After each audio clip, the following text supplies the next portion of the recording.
Salut à tous les amis, c'est Mr Fox et bonne année 2015. Une nouvelle année qui commence, alors avant de parler un petit peu de quoi sera fait l'avenir, on va d'abord revenir un petit peu dresser un bilan de cette année 2014. Alors d'abord, 2014, qu'est-ce qui s'est passé en 2014? Le truc le plus important pour moi, c'est Parlons VF. Parlons VF qui a enfin trouvé un producteur, un diffuseur fixe, qui est revenu dans sa forme vidéo. C'est un truc que je voulais depuis quand même très longtemps. L'émission elle a 5 ans déjà, donc ça fait vraiment plaisir d'avoir trouvé quelqu'un qui accepte de le diffuser. Surtout que, comme je l'ai déjà dit à maintes reprises, le public de Wakanim c'est un public hostile à la VF. Donc ça fait vraiment super plaisir de pouvoir toucher des gens comme ça. En plus de ça, je suis payé pour le faire et ça c'est quand même ce dont on pouvait rêver de mieux, tout simplement. Les derniers épisodes de Parlons VF ont été particulièrement géniaux. Le 4 parce que j'ai pu discuter directement avec Thomas Guittard qui a dirigé la VF de Gurren Lagann et c'était vraiment super intéressant et il m'a filé des putains de fichiers de ouf. Je veux dire Harry Potter qui double Simon dans Gurren Lagann. Vous verrez ça nulle part ailleurs les mecs. Je veux pas de quelqu'un avec moi.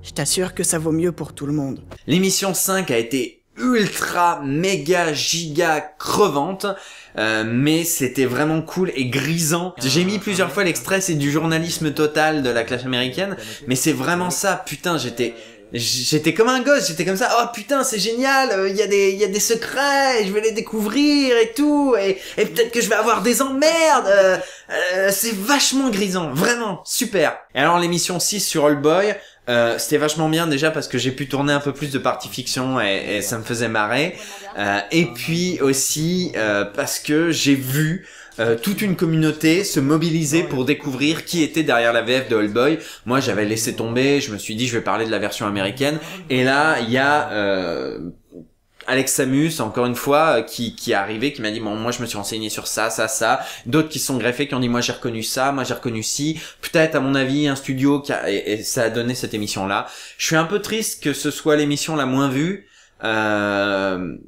parce que je me suis beaucoup investi dedans. Bon, c'est la vie et j'espère que les suivantes vous referont rêver. Le deuxième truc important, c'est bien sûr Fox DVD. Alors c'est vrai que la série a commencé en 2013, mais le concept s'est vraiment standardisé et solidifié au cours de cette année 2014. J'ai préparé plein d'émissions à l'avance pour pouvoir les diffuser à un rythme régulier. Et c'est vrai que oui, à partir de mi-février, c'était une émission toutes les 2 semaines, puis toutes les semaines. C'est quelque chose de très important pour moi d'avoir une émission régulière, surtout sur une chaîne YouTube qui diffuse n'importe quoi. Vous avez vu que les 2 dernières vidéos, c'était Panicum sur l'an 2000 et le trailer de Unknown Movies, donc des choses qui n'ont a priori rien à voir avec moi. Donc j'avais vraiment envie d'avoir quelque chose qui concrétise la chaîne, et ça a été Fox DVD et j'en suis super content. Je suis aussi super content qu'il y ait des gens pour qui ça a donné envie de faire des DVD. Ça c'est vraiment la meilleure, la best récompense ever quand on fait ce genre d'émission. Le troisième truc très important qui m'est arrivé cette année, c'est les rencontres que j'ai pu faire. Jusqu'à maintenant, je vivais plutôt en autarcie et déconnecté du reste du web. J'interagissais peu. Et là, cette année, en m'installant à Lyon et grâce au top 10 des musiques volées qui m'a apporté un peu de visibilité, j'ai pu rencontrer et discuter avec des gens vraiment formidables. Je vais citer pêle-mêle In The Panda, Punky Boy, Ginger, et puis Boisdin, Ganesh 2, Flaubert, Benzaï. Bon, je dis pas ça pour me faire mousser, ça n'a aucun intérêt, mais simplement j'ai beaucoup appris à leur contact. Avec In The Panda, j'ai pu déjà découvrir un tournage, un vrai tournage, et c'était vraiment très cool d'y participer, c'était vraiment chouette, même s'il m'a filé un flingue de merde, putain Victor, je te hais! Mais c'était vraiment très intéressant, et puis j'ai beaucoup appris sur le rapport aux fans, le rapport à l'argent, le rapport à YouTube en général. Avec Punky pareil, j'ai appris beaucoup de choses, déjà sur les jeux vidéo, parce que ce mec a une culture, c'est juste ouf. Et puis sur l'autoring, je me suis rendu compte qu'il n'y avait pas que moi que ça passionnait, et puis maintenant on se refile des tuyaux. C'est grâce à lui que j'ai pu faire du bon taf sur le film Art Corner, mais j'y reviendrai. Avec Ginger, j'ai beaucoup appris sur le féminisme, graphisme, ça m'a fait réfléchir sur certaines positions que j'avais pu avoir jusqu'à maintenant. C'est vraiment cool de pouvoir discuter avec elle. Puis voilà, je vais pas m'attarder sur tout le monde, mais vraiment, en parlant avec tous ces gens, j'ai compris énormément de choses sur ce que j'avais fait par le passé et sur ce que je vais faire dans le futur. Donc vraiment, c'était quelque chose de très important pour moi cette année. Discuter avec tous ces gens, et notamment In The Panda et Punky, ça m'a aussi fait réfléchir sur comment ouvrir un Tipeee. Et c'était aussi quelque chose d'important cette année, de réfléchir à comment bien le faire, comment pas prendre les contributeurs pour des cons, comment leur donner quelque chose de valeur, sans pour autant réinvestir la totalité de ce qui était donné sur Tipeee. Donc c'était compliqué, je pense avoir trouvé la bonne solution. Ça c'est aussi justement grâce aux discussions que j'ai pu avoir avec les gens cités précédemment, donc merci encore à eux. Le quatrième truc vachement important, c'est la professionnalisation de certaines de mes activités amateurs. C'était vraiment le truc de ouf cette année. Jusqu'à maintenant, j'ai fait des trucs en amateur, j'ai fait des DVD en amateur, j'ai fait des fausses bandes annonces en amateur, et cette année, on a pu me proposer de le mettre à profit de quelque chose de pro. D'abord, quand j'étais en stage chez Ankama, j'ai fait la bande annonce du Visiteur du Futur, et ça m'a fait beaucoup réfléchir sur la différence entre le travail amateur, où s'il est bien fait, on me dira « Waouh, c'est bien fait, vraiment super, merci beaucoup, je vais le poster, je vais en parler autour de moi, je vais le retweeter, ça, voilà. » Et le travail professionnel, où tu livres quelque chose et où on te dit faut corriger ça, à telle heure, à tel time code, il y a ça qui va pas, attention, une frame de trop, une frame de pas assez, tu devrais changer la musique. C'est quelque chose qui change radicalement. Dans la même lignée, il y a eu le DVD de Hard Corner, le film, sur lequel je me suis greffé en cours de route. Et pareil, c'était vraiment cool de voir que, parce que j'avais fait des DVD amateurs qui étaient plutôt sympas, on est venu me voir pour me dire est-ce que tu accepterais de faire ça pour Hard Corner, le film. C'est vraiment super gratifiant. Et de voir que maintenant, on me contacte pour faire des DVD où je parle directement avec les créateurs pour faire des DVD pas pro, mais voilà, officiel, genre Rémi leur a dit, 9 jours, c'est vraiment des trucs super cool. Et c'est des bons bails. Ça, c'est un truc important en 2014, j'ai appris l'existence du mot bail. Toujours dans le même délire de la professionnalisation d'activités amateurs, on m'a invité à co-animer une conférence. Et ça, c'était quand même un grand moment. Une conférence avec Benoît Alman, Bruno Choel et Céline Monsara, donc 3 grosses pointures du doublage. C'était vraiment très cool d'être avec eux. Et c'est vraiment super gratifiant de se dire que on est pris au sérieux, que quand on a envie de parler de doublage, il y a quelqu'un qui se dit, lui, c'est un bon mec. Il y a eu la même chose pour Geekopolis. On m'a invité à animer un atelier doublage. C'était juste ultra gratifiant. J'applaudis encore une fois Fabien Pimentel qui m'a invité et qui a porté à bout de bras le projet, et c'était vraiment super cool, merci à lui. Donc voilà, c'est vraiment très gratifiant dans tous ces cas-là de voir que ce que t'as fait à côté, en parallèle, tu l'appliques dans la vie professionnelle. Et c'est quelque chose qui, je pense, va m'être utile dans ma vie professionnelle à venir, j'espère le plus rapidement possible, putain. Autre truc cette année que je considère comme important, on m'a offert un DVD, et putain, pas n'importe lequel. On m'avait pas fait ça depuis 3 ans minimum. Fitzblero m'avait offert Le Dictateur. Et là, on m'a offert War Games, qui est juste un film de ouf. Avec ma wishlist Amazon, c'est vraiment super. Je vais remercier le mec qui me l'a offert, Z-Bar. Merci beaucoup mec, tu déchires, c'est vraiment super sympa. Enfin, un dernier truc vachement important pour moi. J'ai rejoué dans une saga MP3. C'est Michael Owen qui m'a invité dans le cadre de sa saga Audio Sentai Neto Ranger, qui, comme son nom l'indique, est un Sentai au format audio avec des membres de Netophonics. Et il m'a demandé de jouer le grand pop. Et c'était juste le gros délire. Je me suis vraiment amusé comme je me suis rarement amusé depuis très longtemps devant un micro. C'était vraiment le gros délire, c'était vraiment trop cool. Je vous encourage à écouter cet épisode. Vraiment c'était cool. Merci Michael Owen de m'avoir offert ça. Putain, c'est vraiment cool. Bouclier anti-pop. Mode bouclier. Vous en voulez encore, c'est ça? Par la puissance des pop. Quoi? Ça ne marche pas? Il est pas trop mal ce bouclier. Oui, on encaisse beaucoup mieux avec. Ah mais c'est pas vrai! Voilà, bye bye 2014, direction 2015. Qu'est-ce qui est prévu pour 2015? Déjà, le truc le plus important pour moi, Parlons VF continue.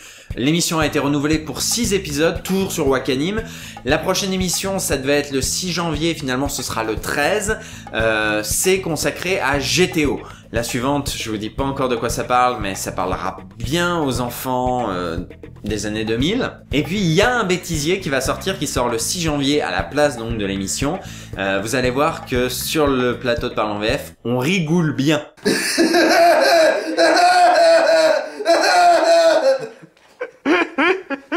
C'est merveilleux, c'est merveilleux. Continuons de parler doublage puisque le célèbre blind test doublage que je fais tous les ans devrait arriver dans le courant du mois, peut-être début du mois prochain. Je suis vachement pris en ce moment, donc ce sera quand j'aurai le temps, mais j'ai vraiment envie d'en faire un comme tous les ans. Ce sera ouvert à tous les niveaux, donc le but du jeu sera de trouver le nom des comédiens et le nom des œuvres. Et en plus cette année il y aura un peu plus de cadeaux parce que Wakanim va participer en donnant quelques trucs et parce que moi aussi j'ai quelques trucs sympas, notamment des CD Nesblog.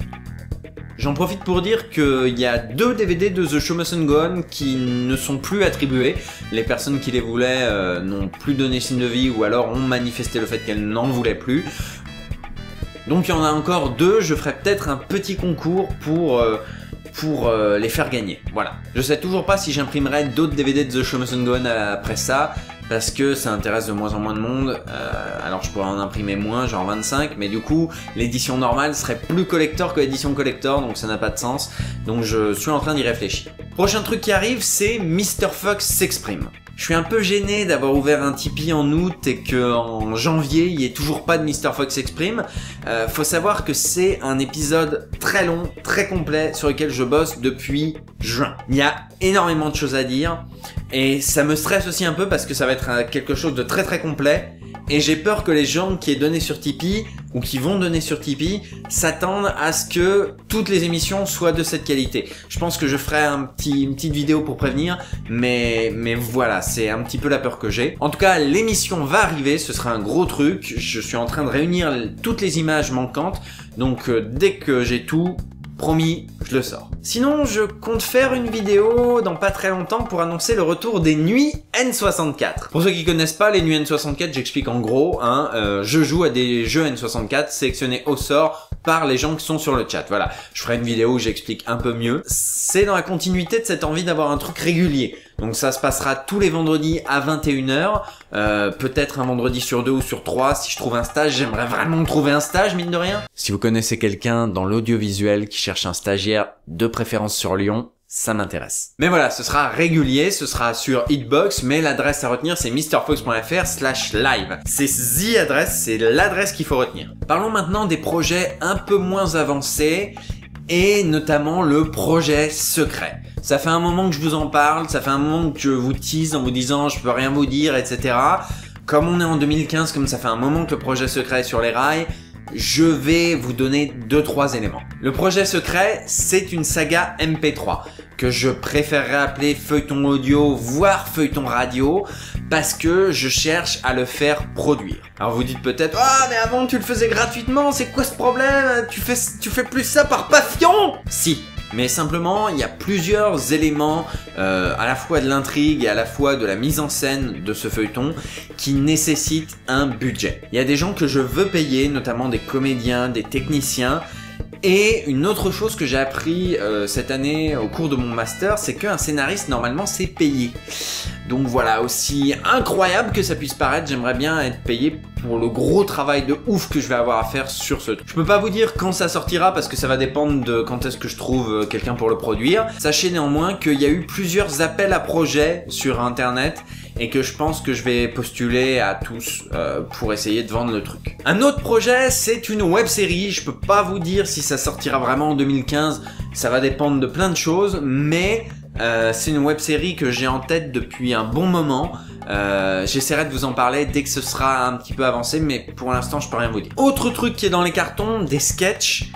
mais je pense pas qu'ils seront sur ma chaîne. En fait, au cours de cette année, je me suis rendu compte que écrire des sketchs, écrire des trucs, ça me faisait trop délirer. Par contre, dès qu'il s'agissait de les produire, trouver des acteurs, trouver du matos, trouver un réal soi-même, mais je sais pas faire de réal, c'est chiant et ça m'énerve. Donc là, actuellement, j'ai des scripts de scénar et j'essaye de les vendre à qui en veut. Donc pour l'instant, je démarche un peu à droite à gauche, je sais pas ce que ça va donner, mais j'espère pouvoir me débarrasser de un en particulier que j'ai dans les cartons depuis longtemps, et puis voilà, je le fais pas parce que bah voilà, j'ai la flemme, que quelqu'un d'autre le prenne, que quelqu'un d'autre le fasse, voilà. Enfin, en termes de saga MP3, est-ce que Monsieur le Président reprendra ?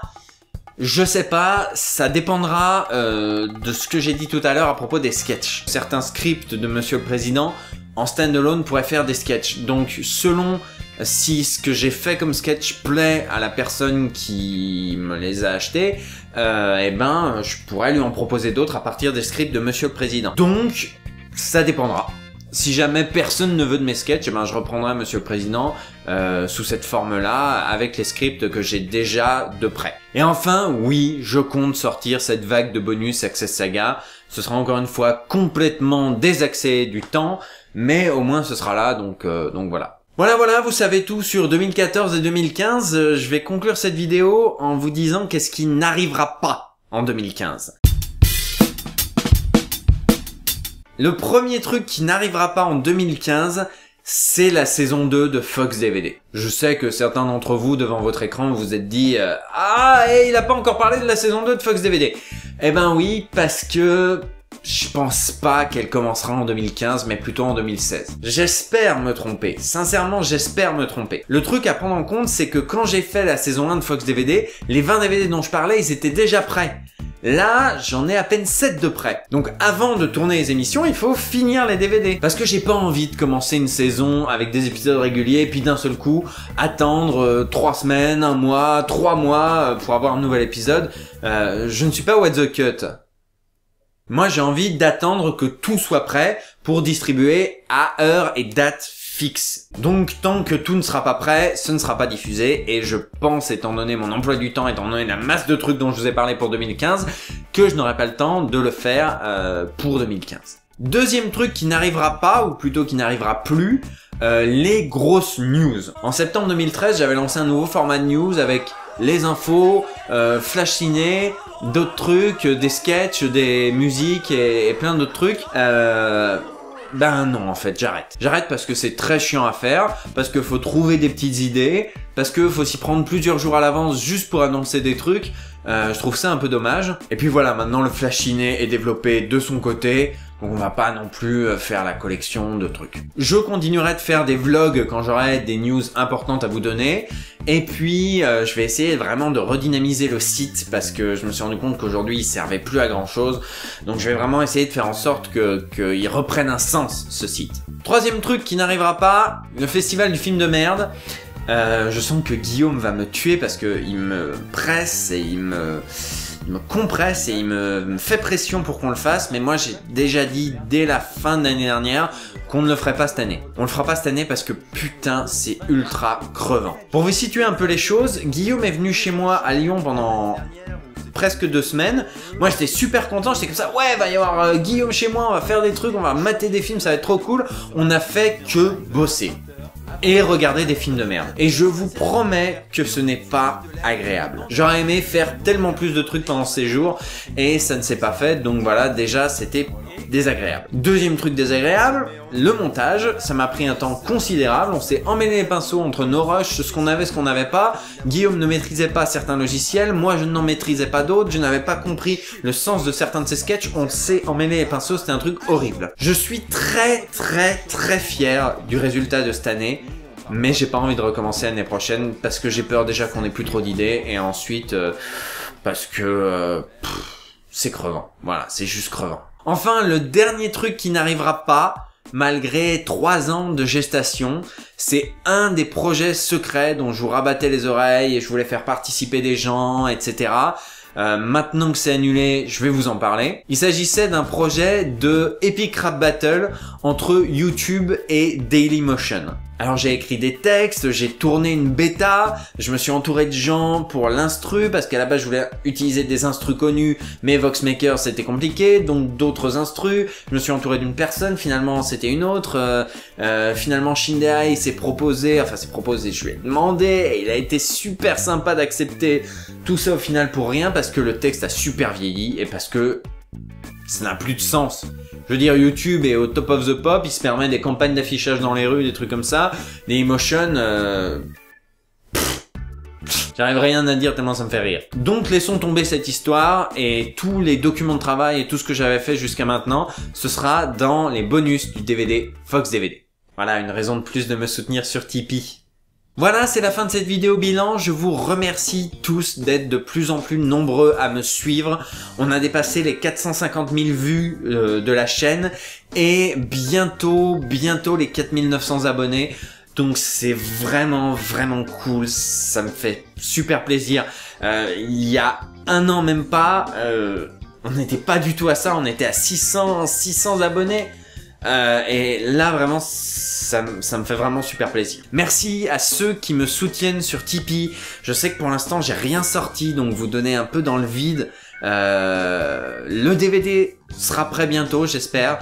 Et je vais sortir le projet. En attendant, merci de donner à l'aveugle presque. C'est vraiment super cool. Je vais les remercier une nouvelle fois, tous ceux que j'ai rencontrés cette année et début d'année dernière. Voilà, In The Panda, Ginger, Punky, tout le monde, vous déchirez les mecs. Vraiment, sans vous, je serais pas là, donc merci beaucoup. Et puis aussi merci à Guillaume, que je ne cite pas assez. On fait plus de vidéos ensemble, mais on se tient régulièrement au courant de ce qu'on fait. Et normalement, on lui a offert une GoPro récemment. Donc j'espère qu'il va tourner des trucs. Cette vidéo est là pour l'encourager. Tourne des trucs, vas-y.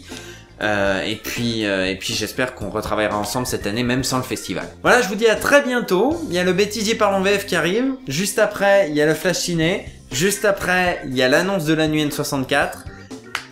Donc, ça va y y avoir des choses en ce début d'année. Bonne année et à bientôt! Pom pom pom pom pom pom pom pom pom pom pom pom pom pom.